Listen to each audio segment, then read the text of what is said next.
Okay, so I received my Scopemate s28 today, and looking at the two, you can't really tell them apart. This is the Scopemate Gen 1, which I received in November of 2024, and this is the Scopemate Gen 2, which I received just today. Construction is basically the same. I was thinking about whether I wanted the touch screen, but decided against it. So looking at the construction, there are changes, alignments, I suppose, and I was told that the audio of this unit is supposed to be better. So this is the Gen 2, this is the Gen 1. I'll be trying it out because I've been struggling with learning the system of the Scopemate for a while now. I use it for my 22 rimfire, and number one is really the focus on the reticle when setting it up. So that's why I have witness marks here to focus it on the reticle. Number two is to make sure that the parallax adjustment is correct, because at distance it does matter in terms of the unit being able to focus. Number three, since I wear prescription glasses, I was thinking whether I'm seeing the images on the scope properly, but when it came to video quality, it wasn't very good. So I'll be setting these up and I'll be testing them, and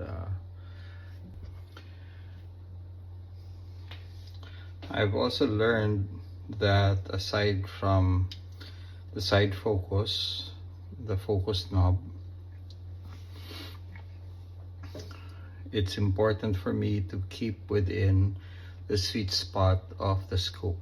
In my case, the Arken EP5 Gen 1 and Gen 2 would need to be around maximum 20-25 magnification. Something I need to also confirm in the field is that this Gen 1, the lens looks very clear. Doesn't seem to have any tint.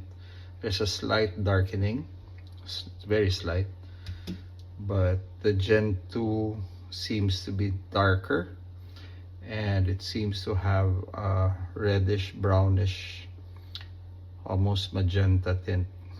So I'll find out how that will affect image quality later on.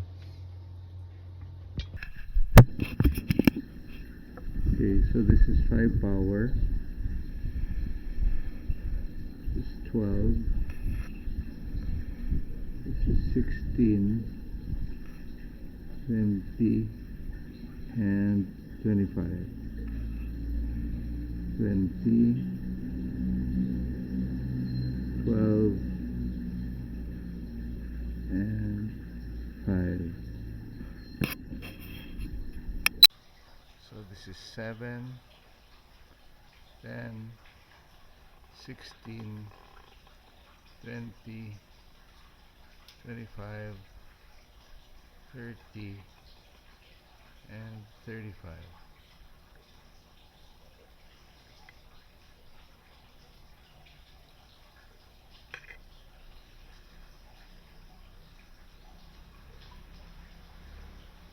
On S28 Gen 2.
S28 Gen 2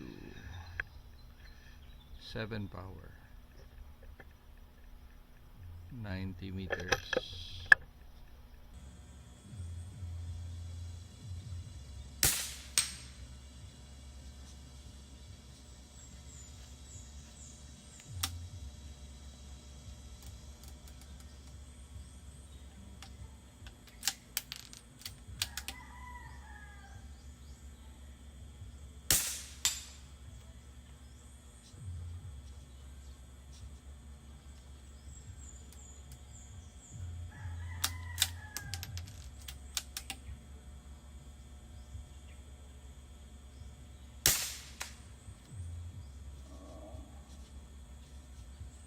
Ten power.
So to conclude, this is the Gen 2 and this is the Gen 1.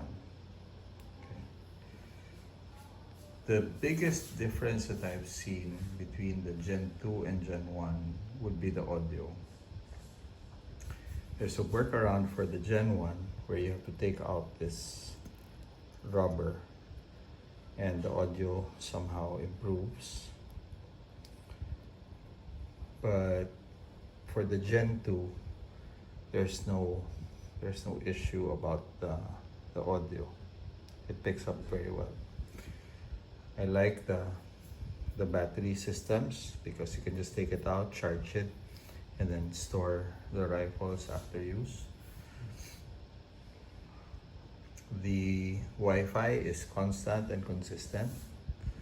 Recording, I believe the image quality of the Gen 2 looks much better than Gen 1. That's the way I see it, and maybe you can judge for yourself.